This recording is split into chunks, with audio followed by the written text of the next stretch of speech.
राधे राधे दोस्तों, मैं Neeraj HD institute से। सो स्टूडेंट्स, आज कल आपका एग्जाम शुरू हो रहे हैं, ठीक है। तो जाहिर सी बात है, आपको पता होगा कि भाई आपके कौन कौन से टॉपिक्स इंपॉर्टेंट है या नहीं है। तो आज मैं आपके वही डाउट क्लियर करने वाला हूं कि आपके 12th के पॉलिटिकल साइंस के सारे चैप्टर्स में से मैं आपके मोस्ट इंपोर्टेंट टॉपिक्स बताने वाला हूं आपको कि कौन से आपको लर्न करने हैं, कौन से आपको लर्न नहीं करने हैं। सो वीडियो मेरे ख्याल थोड़ी लंबी होगी, बट ये आपको फायदा जरूर करेगी, चाहे फर्स्ट टर्म हो चाहे आपका फाइनल हो।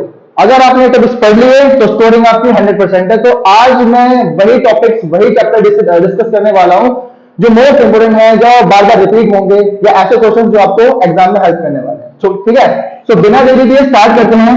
तो आज हम पॉलिटिकल साइंस की फर्स्ट बुक, जहां तक आपको पता है कि फर्स्ट बुक में से कुछ चैप्टर डिलीटेड है, तो डिलीटेड को स्किप करके उनके बारे में थोड़ी बहुत आपको इन्फॉर्मेशन दे दूंगा। बट हम आज मोस्ट इंपोर्टेंट चैप्टर्स ही रिकवर करेंगे और कोशिश करेंगे कि सारे चैप्टर्स एक ही वीडियो में खत्म हो जाए। तो वीडियो थोड़ी सी लेंथी होगी बट आपके लिए हेल्पफुल रहेगी।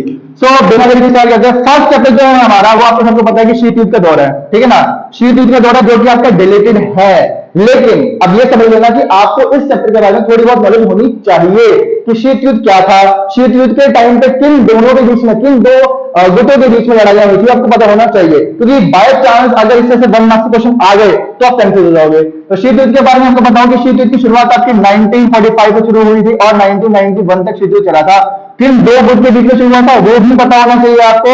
लाइक आपका यूएसए और यूएसएसआर, इन दोनों के बीच में आपका शीत युद्ध चला था, वो भी आपका 45 से लेकर 91 तक, ठीक है। तो शीत युद्ध के टाइम पे क्या हुआ, नाम की स्थापना, भारत किसमें क्या इन्वॉल्वमेंट थी, बूथ निर्देश आंदोलन क्या था, इसके बारे में थोड़ी बहुत नॉलेज आपको होनी चाहिए। क्योंकि हालांकि चैप्टर नहीं आ रहा है बट फिर भी हम इसको एज अ बैकअप के रख सकते हैं, ठीक है। अब बात करते हैं अपने सेकंड चैप्टर की, जो कि आपका इंपॉर्टेंट चैप्टर है। इसको आप सेकंड भी नहीं कह सकते, आपका फर्स्ट ही कहेंगे क्योंकि ये आपका रिलेटेड था फर्स्ट वाला, ठीक है। तो सेकंड चैप्टर आपका दो ध्रुवीयता का अंत, ये आपको पता होना चाहिए। दो ध्रुवीयता का आपका अंत जो है वो आपका इंपॉर्टेंट चैप्टर है फर्स्ट, क्योंकि ये तो आपका 100% आ रहा है। तो अब इस चैप्टर में इंपॉर्टेंट टॉपिक्स कौन से, सबसे पहले उनके बारे में बात करते हैं। देखो, इसमें सबसे पहले है आपका एक तो यूएसएसआर का विघटन, ठीक है ना, या इसको आप सोवियत संघ कह सकते हो हिंदी में, इसको हिंदी वाले इसको सोवियत संघ कहेंगे। सोवियत संघ का विघटन के कारण प्लस विघटन के परिणाम। दूसरा इसमें आपका अफगान संकट है, क्लियर। फिर सेकंड थिंग इसमें आपका खाड़ी युद्ध है, ये आपको पता हो, ठीक है। और इसमें आपके ये सारे एडवांस टॉपिक्स में आते हैं। खाड़ी युद्ध के बाद इसमें एडवांस टॉपिक्स का अरब स्प्रिंग, ठीक है। तो अरब स्प्रिंग भी आपका इसमें एडवांस टॉपिक है। तो ये इस बुक के कह लो, इस चैप्टर के मोस्ट इंपोर्टेंट टॉपिक्स हैं। ये तीन आपके इसमें एडवांस टॉपिक्स है जो बुक में नहीं है, बुक से बाहर से आए हुए हैं, आपको पता होना चाहिए। बट इसमें जो सबसे बड़े टॉपिक्स है उनके बारे में डिस्कस कर लेते हैं। सबसे पहले बात करते हैं सोवियत संघ के विघटन और उसके परिणाम की। सोवियत संघ के विघटन के कारण क्या थे और उसके परिणाम क्या हुए, ये आपको ऑलरेडी पता होना चाहिए क्योंकि आपके टीचर्स ने ये करवा रखा होगा ऑलरेडी कि सोवियत संघ का विघटन हुआ क्यों, उसके रीजन क्या था और उसके परिणाम क्या आए। ये क्वेश्चन आपका 6 मार्क्स में आ सकता है, ये शॉर्ट में नहीं आएगा, ये आपका लॉन्ग में ही आएगा।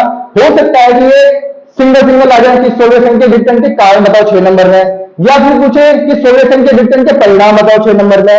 तो ये ऑप्शन है। दूसरा ऑप्शन ये है कि ये दोनों क्वेश्चन में एक ही क्वेश्चन में मर्ज होता जाएगा। जैसे सोवियत संघ के विघटन और उसके परिणाम बताओ, हाफ हाफ 3 मार्क्स में, यानी कि 3 आप कारण बताओगे और 3 परिणाम बताओगे, ठीक है। एक 12th वाले बोर्ड में क्या मिस्टेक करते हैं कि उनको 6 मार्क्स के क्वेश्चन अटेम्प्ट करने नहीं आते। तो वो ट्रिक मैं आपको बता देता हूं। जब भी आपका कभी लॉन्ग क्वेश्चन आए, तो वह 6 का हो, 8 का हो या कितने का भी लॉन्ग क्वेश्चन हो, उसको हमेशा कुछ ट्रिक्स के थ्रू फॉलो करते हैं।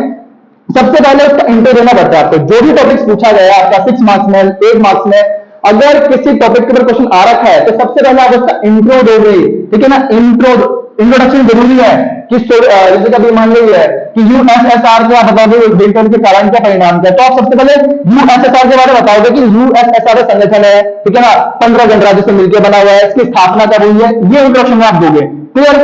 Second thing is that second में आप उसके जो मेन क्वेश्चन टॉपिक पूछा गया, चाहे विघटन के कारण पूछे हो या विघटन के परिणाम पूछे हो, ठीक है ना, तो आपको वो पॉइंट्स में एक्सप्लेन करना है। सपोज अगर हमारा 6 मार्क्स का क्वेश्चन है तो एटलीस्ट आप 5 to 6 पॉइंट्स आपको पता होने चाहिए। पॉइंट्स का मतलब है आप एक टाइटल दोगे, उसको एलिब्रेट करोगे, 3 से 4 लाइन में, यानी कि आपने सपोज एक मैं तभी होगा उसका सोवियत संघ के विघटन के कारण क्या थे, जैसे कि अगर बहुत सारे टॉपिक्स आपके पास कम से कम 5 से 6 ऑप्शन है, जैसे कि मान लिया कम्युनिस्ट पार्टी का दबदबा,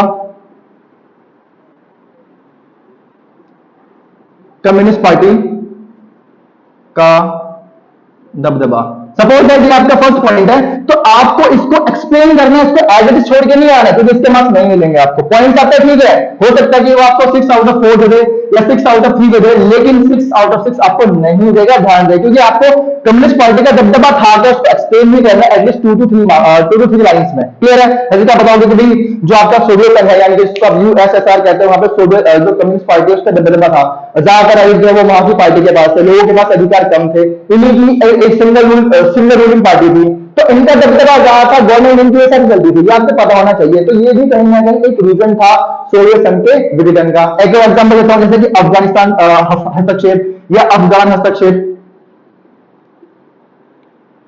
हस्तक्षेप ठीक है, आप देख लेना इसको, अफगान हस्तक्षेप। तो आपको पता होना चाहिए कि सोवियत संघ ने अफगानिस्तान में हस्तक्षेप कब किया था, 1979 में हस्तक्षेप किया था, और 89 तक चला था आपका हस्तक्षेप अफगानिस्तान। तो ये अगर आपने चैप्टर पढ़ रखा है तो आपको पता होगा कि भी अफगानिस्तान में हस्तक्षेप करने के कारण भी सोवियत संघ का विघटन हुआ था। तो ये मैं आपको बस ये बताना चाहता हूं कि 6 मार्क्स के क्वेश्चन आपको अटेम्प्ट कैसे करना है। तो इंट्रोडक्शन पॉइंट बनाया, उसको एक्सप्लेन किया, ऐसे कम से कम 4 से 5 या 6 पॉइंट आपके पास होने चाहिए। लास्ट में निष्कर्ष यानी कि कंक्लूजन लिखना जरूरी है, क्योंकि कंक्लूजन उससे अच्छा इंप्रेशन पड़ता है टीचर को। जो चैप्टर है ना वो चेक करके देखेगा कि भाई इस पर्सन ने निष्कर्ष भी लिखा है कि कंक्लूजन भी लिखा है, तो आपको 6 आउट ऑफ 6 मिलने से कोई रोक नहीं सकता, ठीक है ना। तो बात करते हैं आगे, तो सोवियत संघ का विघटन, उसके परिणाम ये इंपॉर्टेंट आ सकता है, एक में भी आ सकता है और हाफ ऑफ दोनों मिक्स मर्ज करके भी आ सकते हैं, ठीक है। दूसरा एड ऑन टॉपिक है आपका अफगान संकट, ये आपका एड ऑन टॉपिक है, तो इसके बारे में बताना चाहिए आपको कि अफगानिस्तान क्या था, अफगानिस्तान में कौन कौन रहते हैं, किसकी परसेंटेज ज्यादा है। जैसे कि आपको पता है कि अफगानिस्तान में जो पाश्तून लोग हैं, पाश्तून कैटेगरी है, इनकी सबसे ज्यादा पॉपुलेशन है। फिर ताजिक लोग हैं जिनकी पॉपुलेशन इनसे थोड़ी सी कम है, 42% के आसपास होगी ताजिक लोग। इन दोनों के बारे में बताओ कि अफगानिस्तान में सबसे ज्यादा कैटेगरी पाश्तून है, फिर उसके बाद ताजिक लोग हैं। तो ऐसे इंट्रोडक्शन दो अफगानिस्तान के बारे में। अब अफगानिस्तान में हस्तक्षेप था क्या, ये आपको पता होना चाहिए। जैसे कि मैंने क्या बताया था कि अफगानिस्तान बेसिकली एक रूलिंग पार्टी, यहाँ पे रूलिंग पार्टी है, ठीक है ना। बट ये भी बताओ कि अफगानिस्तान में जो यूएसएसआर है उसने हस्तक्षेप किया क्यों। वैसे मैंने यहाँ बताया आपको कि अफगानिस्तान में हस्तक्षेप 1979 में किया गया था। कैसे, मतलब मैं आपको जो आपको समझा देता हूँ, ठीक है। सो यहां ध्यान देंगे, जैसे मैंने बताया ये आपका वर्ल्ड मैप है, ठीक, पूर्व पश्चिम उत्तर दक्षिण, ये आपका एशिया का पार्ट है, ठीक है। ये यूरोप, ये आपका रशिया और अमेरिका, दक्षिणी अमेरिका, अफ्रीका, ठीक है। ये आपका खाड़ी देश जिसको आप गल्फ कंट्री बोलते हैं इंग्लिश में, ठीक है ना। ये आपका गल्फ कंट्री यानी कि इसको मैं यहाँ लिख देता हूँ, ये आपका खाड़ी देश, क्लियर है।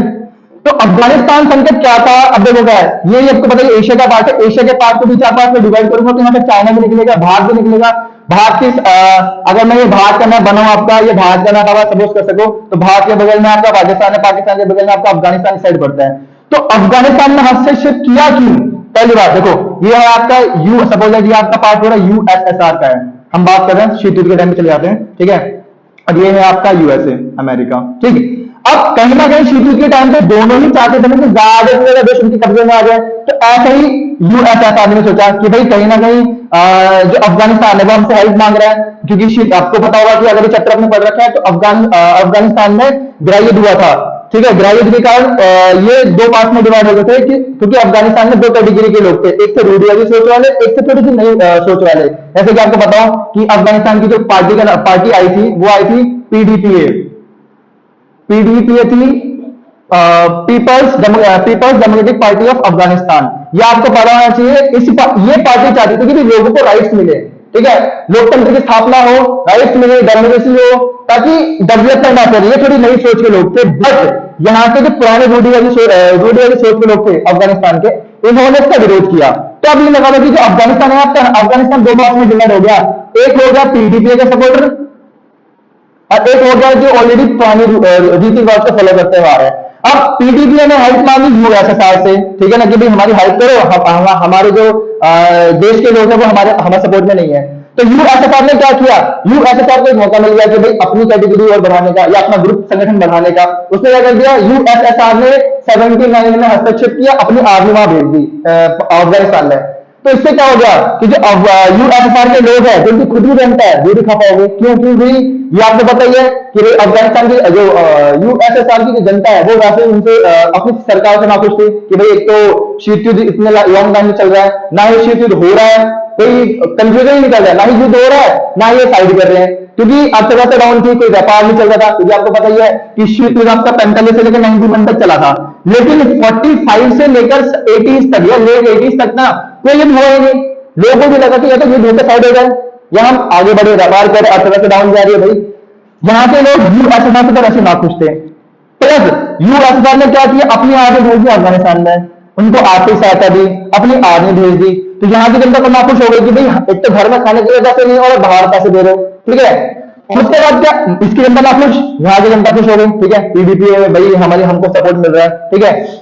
यूएसएसआर ने उनको सपोर्ट किया, अपनी आर्मी भेज दी अफगानिस्तान में, अफगानिस्तान की जनता को मारा गया, या वहां पे अफगानिस्तान के कई एरिया पे यूएसएसआर की आर्मी ने कब्जा भी कर लिया। अब बच्चे यहाँ के रूढ़िवादी सोच के लोग हैं, इन्होंने क्या किया, इन्होंने हेल्प मांगी यूएसए से कि भाई हमारी हेल्प करो, ठीक है। क्योंकि यूएसए ने भी विरोध किया कि भाई आप उनके इंटरनल मैटर में क्यों इंटरफेयर कर रहे हो, ठीक है। यूएसए ने इसका विरोध किया, यूएन ने इसका विरोध किया, और जितने भी खाड़ी देश हैं आपके गल्फ कंट्रीज है, गल्फ कंट्रीज ने भी जो इसमें इनके मामले में इंटरफेरेंस किया, इसका विरोध किया, बट ये माना ही नहीं, अपने आगे भेजता गया। तो इन्होंने भी हेल्प की यूएस से। अब मेरा गलत है, इन्होंने दो पार्ट में डिवाइड हो गया, एक हो गया आपका इनका सपोर्टर, एक हो गया आपका यूएसएसआर का सपोर्टर। तो यही टॉपिक आपका था अफगानिस्तान संकट। इसी को आप बोलते हो अफगान संकट कह सकते हो या अफगानिस्तान संकट कह सकते हो। हालांकि ये आपका अडम टॉपिक है, आपका लॉन्ग में तो नहीं, एटलीस्ट शॉर्ट में आ सकता है, 3 मार्क्स में या 4 मार्क्स में आपका इंक्लूड आ सकता है। आपको ध्यान इस पर देना है, उसके कारण और परिणाम पे। अफगानिस्तान संकट के बारे में थोड़ी सी स्टोरी बताओ बस आपको कि अफगानिस्तान संकट कब से कब तक हुआ था। 79 से लेकर 89 तक आपको पता होना चाहिए। दूसरा, खाड़ी युद्ध के बारे में बात करते हैं। अगर किसी को स्क्रीनशॉट लेना है तो आप ले सकते हो, अदरवाइज मैं इसको रेस कर रहा हूं, ठीक है। खाड़ी युद्ध के बारे में बात करने वाले हैं, ठीक है। तो खाड़ी युद्ध के बारे में बात करते हैं। तो खाड़ी युद्ध क्या था, ये कई लोगों ने पढ़ा भी होगा, हो सकता है कई को समझ में आया, कई स्टूडेंट्स को समझ में आया हो। तो खाड़ी युद्ध किसे कहते हैं, जिसको इंग्लिश में गल्फ वॉर कहते हो आप, ठीक है। तो आपके 2 खाड़ी युद्ध थे, प्रथम खाड़ी युद्ध और द्वितीय खाड़ी युद्ध। तो प्रथम खाड़ी युद्ध कब हुआ था, द्वितीय खाड़ी युद्ध कब हुआ था, आपको पता चाहिए। प्रथम खाड़ी युद्ध आपका 1990s में हुआ था, और जो द्वितीय खाड़ी युद्ध है वो आपका 2003 में हुआ था, ठीक है। किनके बीच हुआ था वो पता होना चाहिए। इसमें आपका 2 कंट्रीज थी, इराक ने कुवैत पर कब्जा किया था, ठीक है। मेनली सिंपल सी बात को पता होना चाहिए कि भाई अगर कोई भी एक देश दूसरे देश पर कब्जा करता है तो उसका मेन मोटिव क्या होता है, उसके संसाधन, तो संसाधनों के लिए, ये क्या बताओ। और प्लस इस टाइम पे जो यूएनओ था, यूएनओ उसको बोला कि भाई अपने कब्जा हटा वहां से, इराक को बोला कि भाई कुवैत पे से अपना कब्जा हटा, बट वो माना नहीं, यूएनओ का ऑर्डर उसने कैंसिल कर दिया, ठीक है भाई, ठीक है। फिर यूएनओ ने किसका प्रयोग किया, बल प्रयोग का, मतलब आर्मी का। बोलते कि भाई अगर ये बात तो मान ले रहा है तो बेसिकली क्या कर सकते हो, आप बल प्रयोग करो, यानी कि आर्मी का यूज कर लो, यूएनओ ने बोल दिया। हालांकि आपको पता होना चाहिए कि भाई इस टॉपिक्स में अब हाँ एक इससे पहले फर्स्ट के बारे में बात करते हैं अच्छे से। तो बल का प्रयोग किया, उसके बाद इसको आप कंप्यूटर वॉर भी कहते हो, कंप्यूटर युद्ध भी कहते हैं इसको, ठीक है ना। इसमें स्मार्ट बम्स का यूज किया गया था, पता होना चाहिए। दुनिया में लाइव दिखाया गया था पूरा का पूरा युद्ध, ठीक है, ये पता होना चाहिए आपको। और इसमें कम से कम आपके 6,60,000 सैनिकों ने पार्टिसिपेट किया था। आपको कंफर्म नहीं है इसके आसपास ही होगा, बट आपका यही है जहां तक मुझे पता है। और 34 देश इसमें इंक्लूड थे आपके। अब देखो ये टॉपिक मैंने आपको शॉर्ट में समझा दिया है, आपको एक्स्ट्रा पढ़ने की जरूरत नहीं है, जितना मैं लिखवा रहा हूं उसी में रीड आउट करो। अब देखो क्या था फर्स्ट युद्ध, देखो पहला जो आपका खाड़ी युद्ध है, फर्स्ट गल्फ वॉर जिसको बोलते हैं। पहला खाड़ी युद्ध आपका 1990 के टाइम में हुआ था, इराक और कुवैत के बीच में। इराक ने कुवैत पर कब्जा कर लिया था, ठीक है।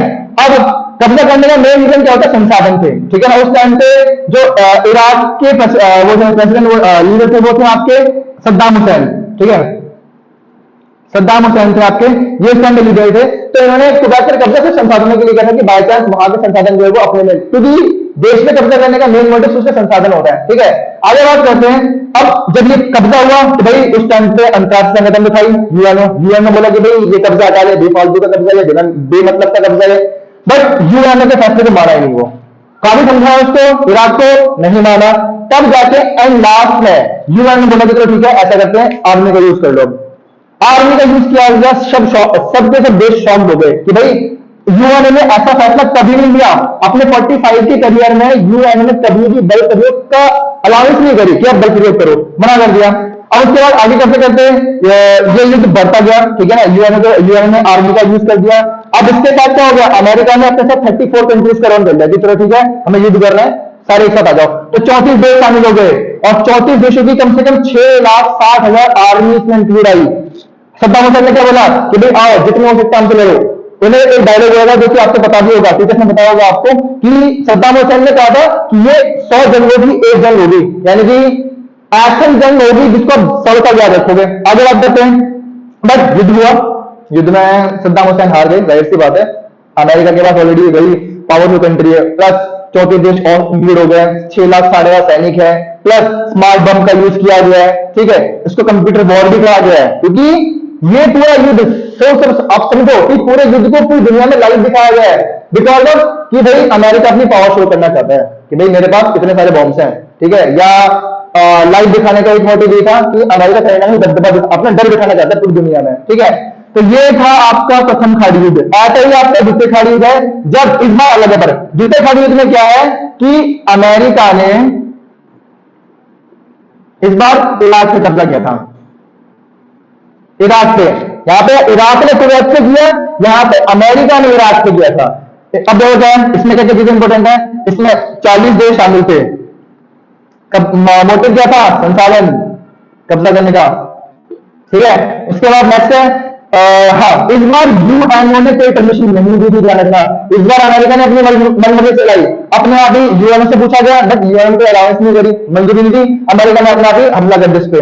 उसके बाद मेन रीजन था, ठीक है, मेन रीजन था आपका संसाधन का। आपको पता ही है संसाधन के बाद नेक्स्ट हम पढ़ सकते हैं यहाँ पे 40 देश शामिल थे, यहाँ पे 34 कंट्रीज यहाँ पे थी, और यहाँ पे आपके 40 देश यानी कि 40 कंट्रीज इंक्लूड थी। अब देखो क्या था ये 2003 में अमेरिका ने इराक पर कब्जा किया उसके संसाधन लेने के, ताकि वहां पे तेल के जो कुएं हैं वो उसके अंडर में आ जाए। ये बेसिकली अमेरिका का स्ट्रेटेजी है, या अगर पाकिस्तान को भी सपोर्ट कर रहा है, अफगानिस्तान को सपोर्ट कर रहा है, या किसी भी आतंकवादी को सपोर्ट कर, उसका मोटिव है कुछ ना कुछ। पाकिस्तान अमेरिका का कोई ना कोई इसमें बेनिफिट छुपा होता है कहीं ना कहीं। तो यहाँ पर उसने क्या किया, अमेरिका ने इराक पे कब्जा कर दिया और हमला कर लिया, 40 देश इंक्लूड कर लिए। तो यहाँ पे फिर भी 34 थे, यहाँ पे 40 देश शामिल थे, प्लस मेन मोटिव है संसाधन पे कब्जा करना। बट यूएन ने बोला कि तुमने हमला क्यों करा, क्यों, रीजन क्या हमले का। तो अमेरिका ने हमले का रीजन दिया कि भाई जो इराक है वो ऐसे या ऐसे वेपन बना रहा है जिससे नुकसान ज्यादा हो सकता है, यानी कि जनसंहार, बहुत ज्यादा तादाद में लोग मारे जाएंगे, ऐसे वेपन बना रहा है। तो भाई अमेरिका ने हमला कर दिया बिना पूछे।